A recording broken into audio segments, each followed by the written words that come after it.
नमस्कार, मैं रवीश कुमार। बजट में टैक्स को लेकर जो खबरें होती हैं वो कुछ इस तरह की होती हैं कि आप नौचंदी या सोनपुर के मेले में घूम रहे हैं, हाथ नीचे की जेब पर है कि नहीं कटे मगर जेब पीछे से कट गई। जब आप पीछे की जेब बचाने के लिए हाथ रखते हैं तो कोई ऊपर की जेब से निकाल लेता है। जैसे ही टैक्स की खबरें आती हैं, अफरा तफरी का माहौल मच जाता है। सरकार ने यहाँ वहाँ टैक्स लगाकर और यहाँ वहाँ कुछ राहत देने का जो काम किया है, क्या उससे लोगों की आमदनी बढ़ेगी या सरकार की आमदनी बढ़ेगी? क्या इससे लोगों के हाथ में ज्यादा पैसा आएगा या सरकार के हाथ में ज्यादा पैसा आएगा? कि 0 से 20% टैक्स ब्रैकेट के अलावा किसी भी टैक्स देने वाले को कोई राहत नहीं है, और खास तौर से दिहाड़ी मजदूर, वो लोग जो शायद टैक्स ब्रैकेट में नहीं आते हैं, जो गरीब और गुर्बत से जूझ रहे हैं, पिछले 6 सालों में जिनकी इनकम नहीं बढ़ी है, उनको कोई भी राहत, कोई भी रियायत नहीं दी गई है। नौकरी वाले हिसाब जोड़ने में लगे हैं कि टैक्स से 17,500 रुपया बचेगा, तो इस पैसे से क्या क्या करेंगे। फोन कर रहे हैं, पूछ रहे हैं कहां कहां जाएंगे, क्या क्या खरीदेंगे। इतना ज्यादा पैसा बच गया है कि समझ नहीं पा रहे कि शेयर में लगाएं या सोना खरीद लें या फ्लैट खरीद लें, क्योंकि शेयर बाजार में मेहनत करने वाले लोगों के लिए यह बजट झटका लेकर आया है। आपने ठीक सुना, शेयर बाजार में जो लोग दिन भर लगे रहते हैं वे भी काफी मेहनत करते हैं। अब यह क्लास काफी बदल गया है, जो इसलिए शेयर बाजार की तरफ भागे कि बैंकों में ब्याज दर घटने लगा, कमाई बढ़ नहीं रही थी, तो अपना पैसा बचाने के लिए, बढ़ाने के लिए शेयरों की तरफ भागे। अब सभी प्रकार के वित्तीय एसेट पर लॉन्ग टर्म टैक्स 12.5% कर दिया गया है। लेकिन इस फैसले से शेयर बाजार के हर खिलाड़ी पर एक समान असर पड़ेगा, कहना बहुत मुश्किल है। क्या ऐसे नए निवेशक या आम निवेशक इस बात से खुश होंगे? इस बजट में 1 साल बाद बेचे जाने वाले शेयरों से कमाई पर long term capital gain tax 10% से बढ़ाकर 12.5% कर दिया गया है। अगर आपने शेयर खरीदने के 1 साल से पहले बेचा तो कैपिटल गेन टैक्स अब 15 की जगह 20% देना पड़ेगा। ट्विटर पर ऐसे लोग काफी नाराज दिख रहे हैं। इनमें से कई लोग खुद को सरकार समर्थक बता रहे हैं, सरकार को कम्युनिस्ट लिख दे रहे हैं। उन्हें ऐसा नहीं करना चाहिए। जाहिर है किसी की कमाई कम होगी, हम भी समझते हैं, तो तुरंत अच्छा नहीं लगेगा। इसे एक बात समझिए, आप हमेशा भीड़ की तरह हाके जाते हैं, हाके जाते रहेंगे। अगर रैलियों में हाके जाने से बच गए तो शेयर बाजार की तरफ हाँक दिए जाएंगे और वहां पर घेर लिए जाएंगे, तब आप पर टैक्स लगा दिया जाएगा। जब भी कोई हाके तो सोचा कीजिए कि वहां पहुंचने के बाद हांकने वाला आपके साथ क्या करेगा। अब देखिए, एक और बात पर हंगामा मचा है। जो मकान आप खरीदते हैं उसे कुछ साल बाद बेचते हैं तो उसकी ओरिजिनल कीमत से मुद्रास्फीति यानी महंगाई दरों का हिसाब लगाकर माइनस कर दिया जाता था, तब जाकर 20% टैक्स लगता था। सरकार ने इतना सा किया है कि अब मुद्रास्फीति की दर माइनस नहीं की जाएगी, अब सीधा टैक्स लगेगा।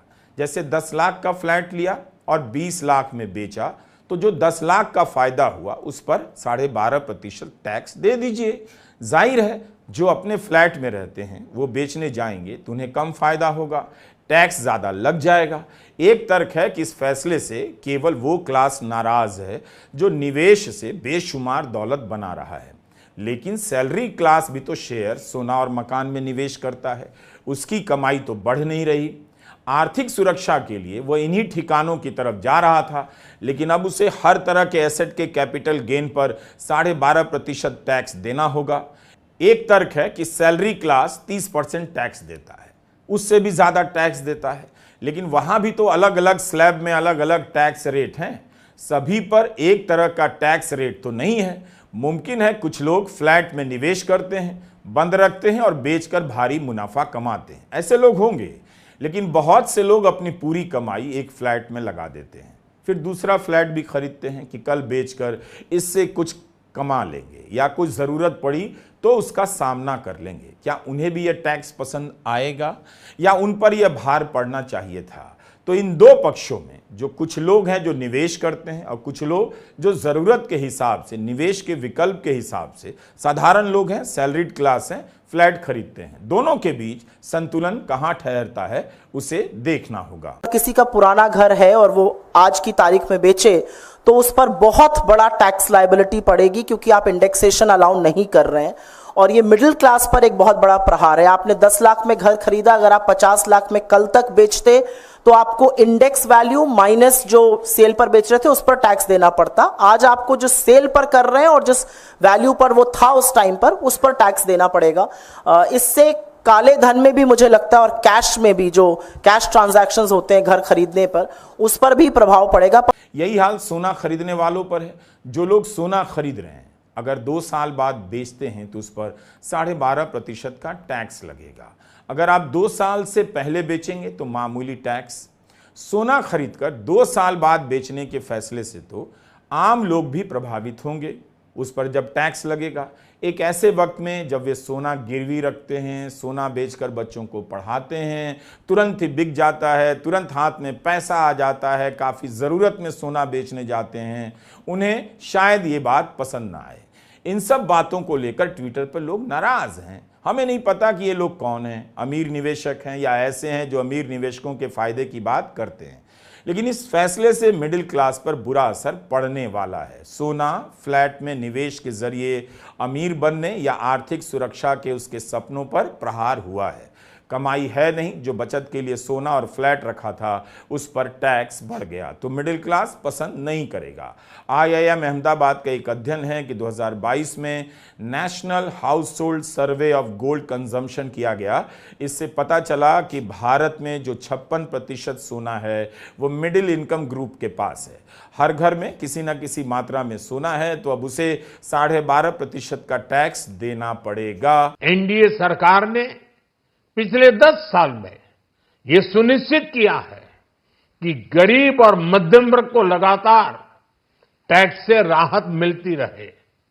इस बजट में भी इनकम टैक्स में कटौती और स्टैंडर्ड डिडक्शन में भी वृद्धि का फैसला लिया गया है। टीडीएस के नियमों को भी सरल किया गया है। इन कदमों से हर टैक्स पेयर को अतिरिक्त बचत होने वाली है। सैलरी वाले क्लास के लिए स्टैंडर्ड डिडक्शन 50,000 से बढ़ाकर 75,000 कर दिया गया है। ये न्यू टैक्स रिजीम वालों के लिए है।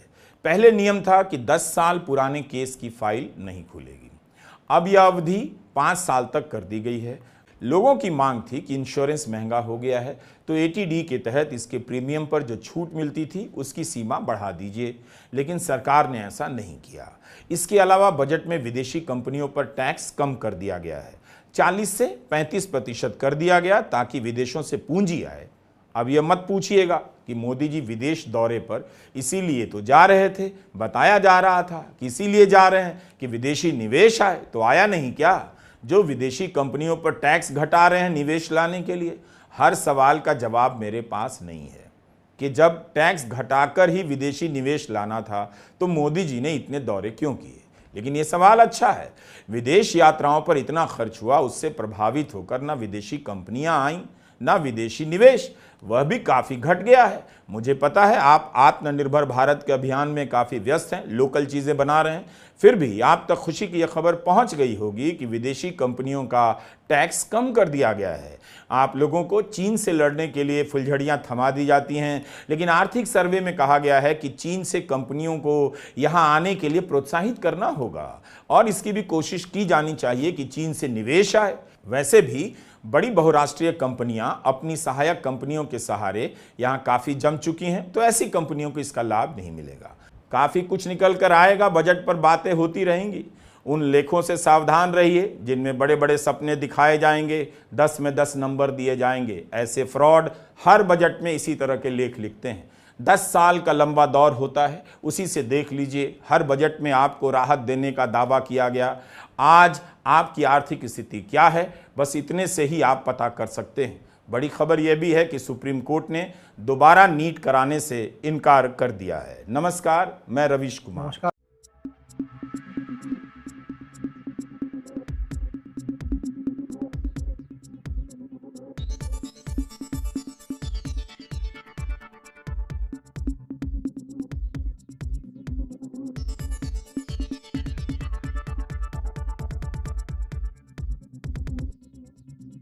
मेरा